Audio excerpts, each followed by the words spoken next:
వచ్చేసారా sir sir మీరు side రండి అయ్యా పుట్ట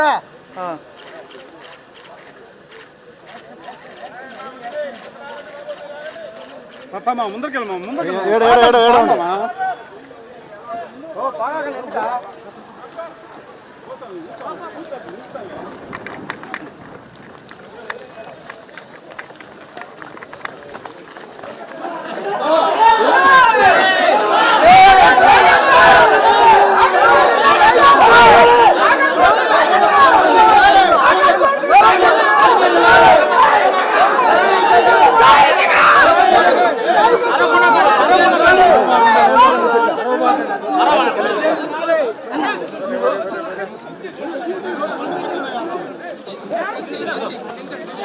మొబైల్ వెనక్కి మొబైల్ వెనకరా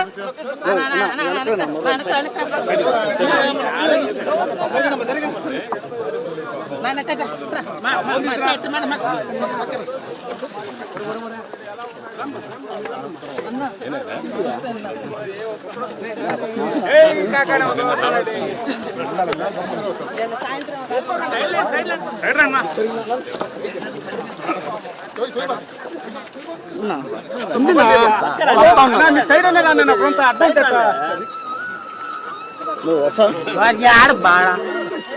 అన్న మొబైల్ అనుకున్నా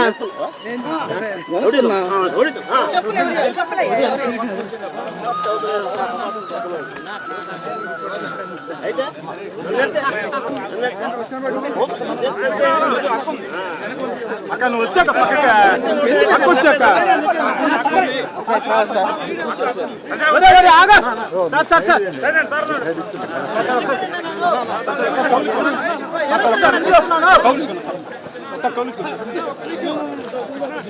కెమెరా తీసుకో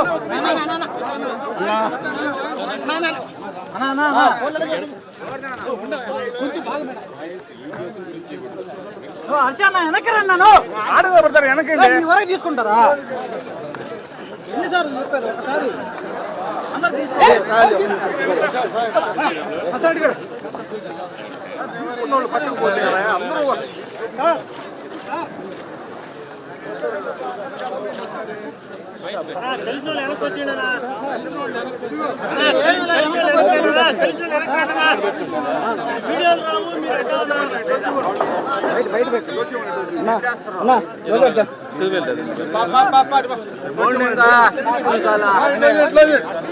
మాట్లాడతావా నేను మాట్లాడతావా వద్దా ఓకే సార్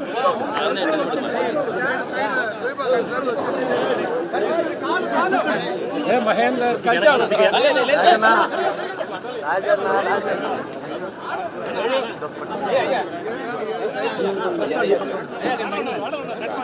ఒకసారి అడగండి సార్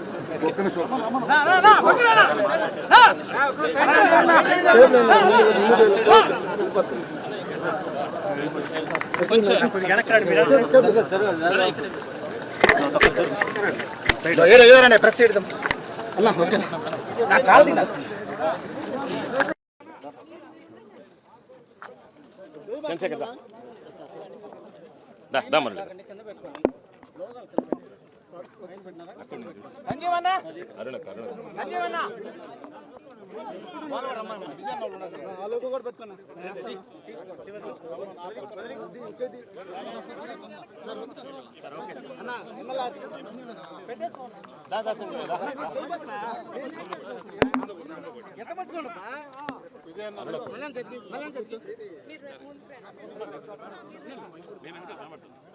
ఓకే సార్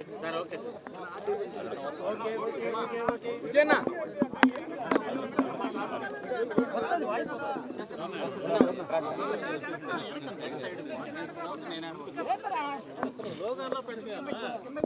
అయిపోయిందా అందరు పెట్టినట్టేనా దాదాపుగా 86 రోజులు జైల్లో ఉండి ఈరోజు విడుదల కావడం జరిగింది. అయితే సాధారణంగా నేను నిన్ననే విడుదల కావాల్సి ఉంది. ఎందుకంటే సోమవారం నాడే ఉన్నత న్యాయస్థానం బెయిల్ మంజూరు చేయడం జరిగింది. సోమవారం మధ్యాహ్నానికల్లా హైకోర్టు మంజూరు చేసినటువంటి బెయిలు నెట్లో కూడా రావడం జరిగింది. సాధారణంగా ముందు రోజు హైకోర్టు బెయిల్ ఇస్తే తెల్లవారి ఆ బెయిల్ ఉత్తర్వులు రావడంలో హైకోర్టు నుంచి జాప్యం అయితే తప్ప లేకపోతే ఖచ్చితంగా బెయిల్ వచ్చి ఉండాలి. మరి కారణాలేమో నాకు తెలియదు, నేను జైల్లో ఉన్నాను కాబట్టి. నిన్న సాయంకాలం విడుదల వాయిదా పడింది. అయితే నిన్న పాపం నా కోసం జనం వచ్చారు, ఈరోజు కూడా అదే జనం మరలా రావడం జరిగింది. నాకున్నటువంటి ఆస్తి ఈ జిల్లా ప్రజలు, ప్రత్యేకించి సర్వేపల్లి నియోజకవర్గానికి సంబంధించినటువంటి కుటుంబాలు, వన్నె తరగనటువంటి వాళ్ళ ప్రేమ అభిమానాలు. ఈరోజు ఈ కేసును గురించి ఎక్కడా మాట్లాడకూడదు అనేటువంటిది హైకోర్టు విధించినటువంటి నిబంధన, షరతు. కాబట్టి ఆ షరతులకు లోబడి ఈరోజు ఈ హైకోర్టు మంజూరు చేసినటువంటి బెయిల్ విషయంలో నేను ఏది కూడా వ్యాఖ్యానించదలుచుకోలేదు. అయితే బహుశా నెల్లూరు జిల్లాకు సంబంధించి 2 సార్లు శాసనసభ్యుడిగా, ఒకసారి జిల్లా పరిషత్ చైర్మన్గా, ఒకసారి మంత్రిగా పనిచేసినటువంటి వ్యక్తిని ఇన్ని రోజులు జైల్లో పెట్టడం అనేటువంటిది ఇది ప్రథమంగా జరిగింది. అంటే ఎక్కడ లేనటువంటి సాంప్రదాయాలని ఈరోజు కూటమి ప్రభుత్వం పరిచయం చేస్తుంది. అయితే ఈరోజు ఒక్కసారి ఆలోచన చేస్తే ఎంత బాధాకరమైనటువంటి విషయం అంటే, నాకు నవ్వాలనో ఏడవాలనో తెలియనటువంటి దుస్థితి. 6 కేసులు నా మీద సోషల్ మీడియాలో పెట్టారు. నేను అధికారంలో ఉన్నప్పుడు, మంత్రిగా ఉన్నప్పుడు నా మీద చేసినటువంటి విమర్శల మీద ఒక్కసారి కూడా నేను సోషల్ మీడియాలో కేసు పెట్టించినటువంటి దాఖలాలు లేవు. 6 కేసులు పెట్టారు. ఆ తర్వాత మరలా ఈరోజు హైకోర్టు మంజూరు చేసినటువంటి ఈ కేసు పెట్టారు. దాని మీద 7 పీటీ వారెంట్లు వేశారు. 7 పీటీ వారెంట్లు ఎంత నవ్వొచ్చాయంటే, ఎప్పుడో ఎన్నికల కమిషన్ టైంలో జరిగినటువంటి లిక్కర్ కేసు. ఆ రోజు మా ప్రభుత్వం అధికారంలో లేదు. ఆ కేసు రిజిస్టర్ అయింది. కూటమి ప్రభుత్వం అధికారంలోకి వచ్చింది. ఆ రోజు కూటమి ప్రభుత్వంలో పనిచేసేటువంటి అధికారులే దాని మీద విచారణ జరిపి ఛార్జ్షీట్ ఫైల్ చేయడం జరిగింది. 1 సంవత్సరం తర్వాత మరలా ఛార్జ్షీట్ రీఓపెన్ చేయాలి, ఎంక్వైరీ చేయాలని చెప్పి ఓపెన్ చేసి, ఎవరో ఒక వ్యక్తి, ఎంత హాస్యాస్పదం అంటే, నేను ఎన్నికల్లో వెళ్ళినప్పుడు ప్రచారంలో మీ అందరికీ లిక్కర్ పంచుతాను, ఓట్లు వేయండి అని చెప్పానంట. దాని మీద ఒక వ్యక్తి మమ్మల్ని ప్రశ్నించాడంట, సార్ ఓట్లు అడగడం ధర్మమా, లిక్కర్ ఇస్తామని. దాని మీద మేము దాడి చేసామంటే ఎక్కడ పత్రికల్లో, మీడియాలో ఎక్కడ రాలే. అది దాని గురించి చెప్పి ఒక కేసు. అదే పందాలో పంటపాలెంలో జరిగినటువంటి దాంట్లో అదే విధంగా సేమ్ మ్యాటర్ మీద ఒక కేసు. ఆ తర్వాత ఎక్కడో కనుపూరు కెనాల్ మీద ఒక కేసు. సర్వేపల్లి రిజర్వాయర్ మీద కేసు ఏందో తెలుసా? సర్వేపల్లి రిజర్వాయర్లో ఉండేటువంటి మట్టిని బాంబులు పెట్టి పేల్చామని. ఎక్కడ వినలే. మ్యాజిస్ట్రేట్ రిమాండ్ రిజెక్ట్ చేశాడు దాంట్లో. అంటే బాంబులు పెట్టి పేల్చారా, బాంబులు పెట్టి పేల్చినట్టుగా మీ కంప్లైంట్లో ఎక్కడ లేనటువంటి కంప్లైంట్ ఇక్కడ ఎట్లా వచ్చిందని చెప్పి మాట్లాడాడు. కాబట్టి రకరకాలైనటువంటి కేసులు, విచిత్రమైనటువంటి కేసులు పెట్టడం జరిగింది. ఏది ఏమైనా మా నాయకుడు వైఎస్ జగన్మోహన్ రెడ్డి గారు, ఆయన పాపం మేము కానీ, మాకు సంబంధించినటువంటి నాయకులు, కార్యకర్తలు, కుటుంబ సభ్యులు లాంటి జిల్లా ప్రజలు కష్టకాలంలో ఉన్నప్పుడు, ఆందోళనలో ఉన్నప్పుడు, ఆయన కనీసం నెల్లూరుకు రావడానికి కూడా నియమ నిబంధనలు పెట్టి నియంత్రించేటువంటి పరిస్థితి వచ్చినప్పుడు వాటన్నిటినీ లెక్క చేయకుండా, లక్ష్య పెట్టకుండా, ఎన్ని రకాలైనటువంటి అవమానాలు వచ్చినా, ఎన్ని రకాలైనటువంటి ఇబ్బందులు వచ్చినా సరే వాటన్నిటిని అధిగమించి నా అనుకున్నటువంటి వాడికి నేను అండగా నిలవాలనేటువంటి లక్ష్యంతో ఈరోజు నెల్లూరుకు రావడం. నాతో పాటు ఎన్నడూ జరగలేదు ఒక మాజీ మంత్రి ఇంటి మీద దాడి. ఇది దౌర్భాగ్యకరమైనటువంటి విషయం. అన్ని విషయాలు కూడా రాబోయే రోజుల్లో మాట్లాడదాం. ప్రసన్న ఇంటి మీద దాడి చేసి మరలా ఆయన మీదనే కేసు పెట్టి ఆయనకు సంబంధించినటువంటి వ్యక్తులు కూడా ఈరోజు జైలు పాలు చేయడం జరిగింది. కాబట్టి ఇవన్నీ వింత పోకడలు, విపరీతమైనటువంటి ఆలోచనలతో వచ్చేటువంటివి. కాబట్టి మరలా చెప్తున్నాం, ఈ జైళ్ళు, ఈ కేసులు, ఈ అరెస్టులు, ఇవి ఏవి కూడా మా లక్ష్య సాధనలో మేము అనుకున్నటువంటి దారిలో వెళ్ళేటువంటి దాంట్లో ఎక్కడా మాకు అడ్డంకులు కావు. తాత్కాలికంగా ఈరోజు ఒక 90 రోజులు, 86 రోజులు జైల్లో ఉన్నామంటే 2 విషయాలు. ఈ ప్రభుత్వం అనుసరిస్తున్నటువంటి ప్రజా వ్యతిరేక విధానాలు, చంద్రబాబు నాయుడు చేసినటువంటి మోసాలు, చంద్రబాబు నాయుడు చేస్తున్నటువంటి కుట్రలు, వీటి మీద ప్రజల్లోకి తీసుకువెళ్ళడానికి మాకు తాత్కాలికంగా వాయిదా వేసుకోవడం జరిగింది. ఎందుకంటే అందుబాటులో లేవు కాబట్టి. సోమిరెడ్డి కొడుకు సర్వేపల్లి నియోజకవర్గంలో దోపిడీకి అడ్డుకట్ట లేకుండా పోయింది. కాబట్టి వీటన్నిటి మీద కూడా భవిష్యత్తులో విచారణ జరుగుతుంది. ఎవరెవరు ఏమేమి తప్పులు చేశారో బయటపడతాయి. ప్రజలకు సంబంధించినటువంటిది ఎవరు తిన్నా సరే కక్కించాల్సిందే. అందుకే నేను ఎక్కడా కూడా మరొకసారి మీ అందరికీ స్పష్టంగా చెప్పదలుచుకున్నాను, ఎక్కడా కూడా ఏ కోర్టులో కూడా జరిగినటువంటి అన్ని కేసుల్లో కూడా నేను తప్పు చేయలేదు, నాకు బెయిల్ ఇవ్వండి అని అడిగాను తప్ప నాకు ఆరోగ్యం బాగలేదు, ఇంకో కారణాలు ఉన్నాయి ఎక్కడా కూడా 8 కేసుల్లో ఎక్కడ ఒక్కదానిలో కూడా అడిగినటువంటి దాఖలాలు లేవు. కాబట్టి వీటన్నిటిని దృష్టిలో పెట్టుకుని తప్పనిసరిగా రాబోయేటువంటి రోజుల్లో వైఎస్ఆర్ కాంగ్రెస్ పార్టీ బలోపేతం కోసం, ప్రభుత్వం అనుసరిస్తున్నటువంటి ప్రజా వ్యతిరేక విధానాలని ఎండగట్టడం కోసం, ఏదైతే గతంలో కూటమి ప్రభుత్వం మీద మేమైతే ఏదైతే విమర్శలు చేశామో, వాస్తవాల గురించి మాట్లాడామో, ప్రజలకు జరుగుతున్నటువంటి అన్యాయాల గురించి మాట్లాడామో వాటిని కొనసాగిస్తాం. మా పంతా కొనసాగుతుంది. సర్వేపల్లి నియోజకవర్గ దోపిడీ మీద అడ్డుకట్ట వేసేటువంటి ప్రయత్నం చేస్తాం. కాబట్టి ఎక్కడ కూడా అలుపెరగినటువంటి పోరాటం చేస్తాం తప్ప ఏదో కేసులు పెడితే మరలా భయపడి గమ్మైపోతామేమో, మరలా కొత్త కేసులు పెడతారేమో అనేటువంటి ఆలోచన లేదు. నేను అనుకున్నా నిన్న నాది వాయిదా పడింది అంటే బహుశా మరలా కొత్త కేసు ఏదన్నా సృష్టించడానికి మరలా ఏదన్నా ప్రయత్నం జరిగిందేమో, అందులో భాగంగా బెయిల్ వచ్చింది కాబట్టి మరలా ఏదన్నా ఒక ఎఫ్ఐఆర్ కట్టిపోతానే పీటీ వారెంట్ ఎత్తుకొని వస్తారేమో అని చెప్పి అధికారులు వచ్చి సార్ మీరు విడుదలయ్యారన్నంత వరకు నేను రెడీ కూడా కాలేదు, గమ్ముగా కూర్చొని ఏమైనా కేసు వచ్చిందేమో లేదు చూద్దామని చెప్పాను. అధికారులు చెప్పారు సార్ మీకు టైం అయింది, రిలీజ్ అయ్యవచ్చు, రిలీజ్ అయ్యే టైం అయిందన్న తర్వాత బయలుదేరి వచ్చాను. కాబట్టి వాటికి ఏం భయపడేటువంటి పరిస్థితి ఉండదు. మానసికంగా సిద్ధంగా ఉన్నాను, ఆరోగ్యంగా ఉన్నాను, ధైర్యంగా పోరాడతాను తప్ప ఎక్కడ కూడా మరొకటి చేసేటువంటి వెనకడిగేసేటువంటి ఉండదు. ఏదేమైనా కష్టకాలంలో మాతో ఉన్నటువంటి మా నియోజకవర్గాల ఇన్ఛార్జీలు కానీ, ఉన్నటువంటి స్థానికంగా ఉండేటువంటి మా ప్రజాప్రతినిధులు కానీ, మరీ ముఖ్యంగా ప్రజలు, వైఎస్ఆర్ కాంగ్రెస్ పార్టీ నాయకులు, కార్యకర్తలు వీళ్ళందరూ కూడా బాధేసింది. ఎందుకంటే అరెస్ట్ అయిన రోజు ఒక కుటుంబం చాలామంది చెప్పారు పాపం అయ్యా మేము భోజనం చేయలేకపోయామని చెప్పి బాధపడ్డారు. కాబట్టి వాటి అన్నిటినీ కూడా ఈరోజు అధిగమించి ఈరోజు నేను బయటకు వచ్చా. తప్పనిసరిగా నన్ను నేను కాపాడుకోవడంతో పాటు మాకున్నటువంటి కార్యకర్తలను కూడా ఎన్నిసార్లు జైలుకి పంపించినా సరే పాపం జైలు చూస్తే అందరూ వైఎస్ఆర్ కాంగ్రెస్ పార్టీ వాళ్ళు అంటున్నారు పాపం అయ్యా వచ్చేదాకా భయం వేసింది, వచ్చిన తర్వాత ఏం ఇబ్బంది లేదు, మా వాళ్ళకు కూడా పోయి చెప్తాం ధైర్యంగా పోరాడండి రా నాయన, దేనికైనా సరే సిద్ధంగా ఉండండి, జైలుకి లెక్క చేయబాకండి, జైలు అనేటువంటివి లెక్కే లేదనేటువంటి మాట మాట్లాడతాం. కాబట్టి మేము వీటిని లెక్క చేసేటువంటి పరిస్థితి ఉండదని చెప్పారు. చంద్రబాబు పుణ్యాన వైఎస్ఆర్ కాంగ్రెస్ పార్టీలకి మనోధైర్యం కలిగించేటువంటి పరిస్థితి ఏర్పడింది. కాబట్టి తప్పనిసరిగా ఇదే పందాలో కొనసాగుతాం. ప్రభుత్వ వ్యతిరేక విధానాలను ప్రజల్లోకి తీసుకువెళ్తాం. ఖచ్చితంగా ఈ నియోజకవర్గంలో జరుగుతున్నటువంటి సోమిరెడ్డి కొడుకుల దోపిడీని అడ్డుకుంటాం. అంతే తప్ప ఎక్కడా కూడా మడమ తిప్పినటువంటి అలుపెరిగినటువంటి పోరాటం చేస్తానని చెప్పి ఈ సందర్భంగా మీడియా మిత్రులందరికీ తెలియజేస్తూ మీతో కూడా గ్యాప్ వచ్చింది. సాధారణంగా మాట్లాడేటువంటి ఫ్రీక్వెంట్గా కాబట్టి మిమ్మల్ని చూసినా కూడా చాలా సంతోషంగా ఉంది. మీడియాని చూసినా కూడా రోజు దాదాపుగా వారానికో 2 సార్లు 3 సార్లు చూసేటువంటి వాడిని 3-4 నెలలుగా చూడలేకపోయాను.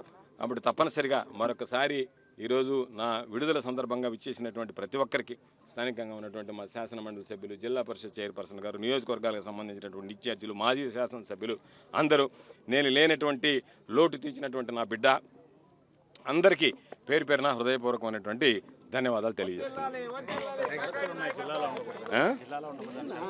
ఉంది జిల్లాలో ఉండకూడదనేటువంటిది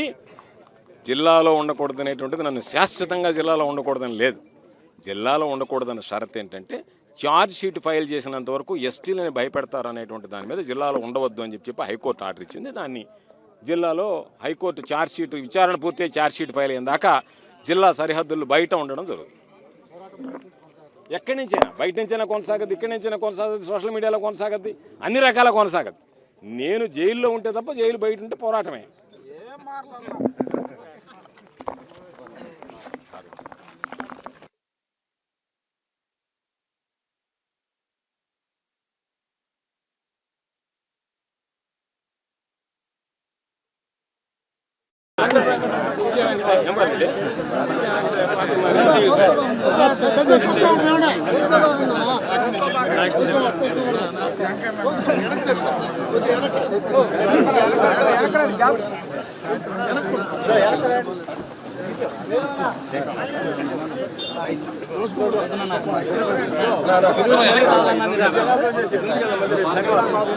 సైడ్ వచ్చానన్నా, సైడ్ వచ్చిందన్న.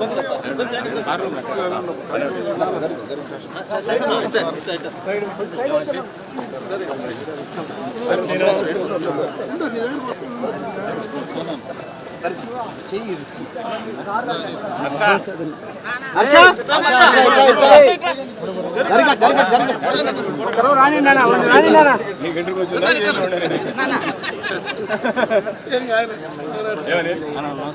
కార్తీక్ వచ్చి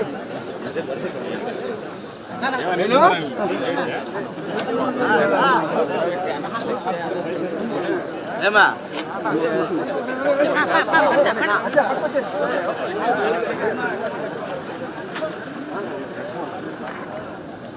ఏం కాదు మీరు మాట్లాడుతున్నారు.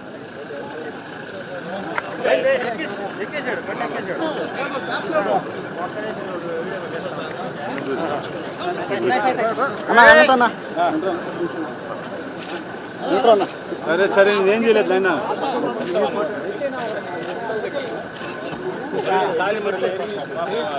రోజు లేని పాప చూసా వస్తలే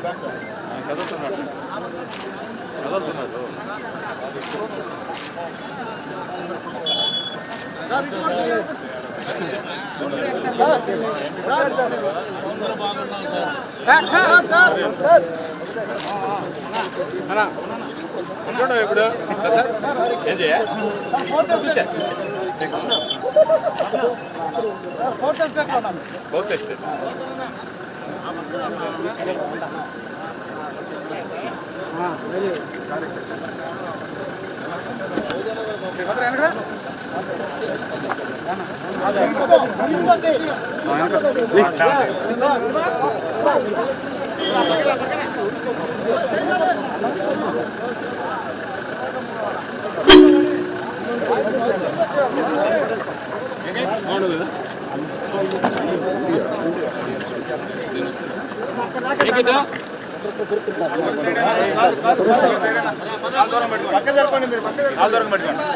అన్న సైడ్ రండి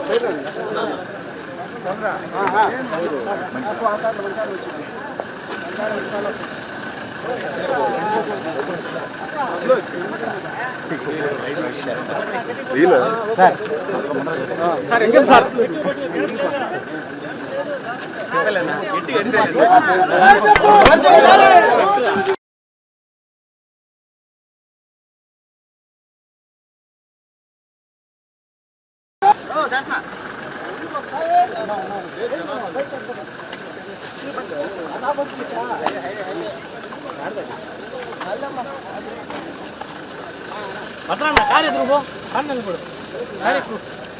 ఏంది ఇప్పుడు నీదేమైందా ఏందా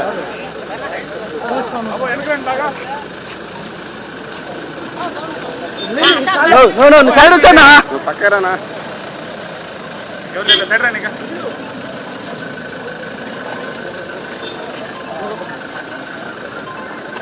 చూడనా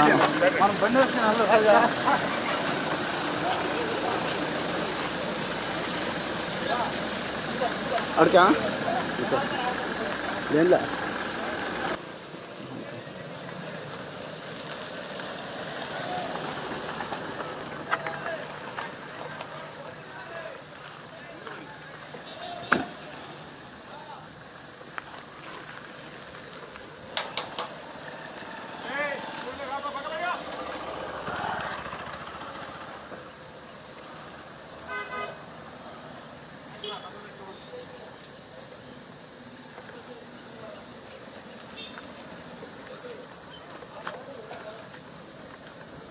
అర్షా అర్షా అర్షా వచ్చాడా ఆడినారు బండ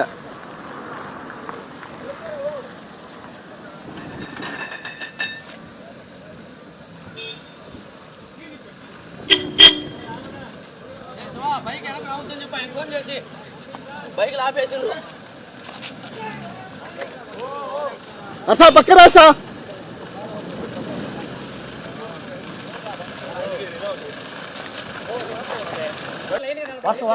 వరుసగా నుండి వచ్చేస్తారు అందరికి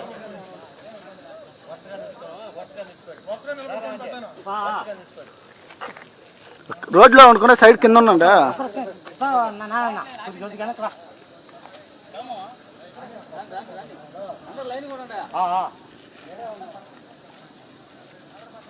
మీరు వెళ్ళవాకండి ఆడే ఉండండి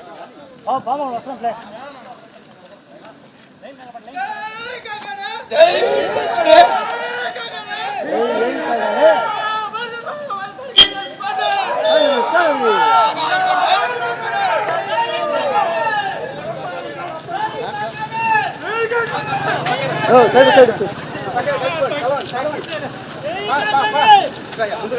సైడ్ నా నువ్వు పక్క రావు కొద్దిగా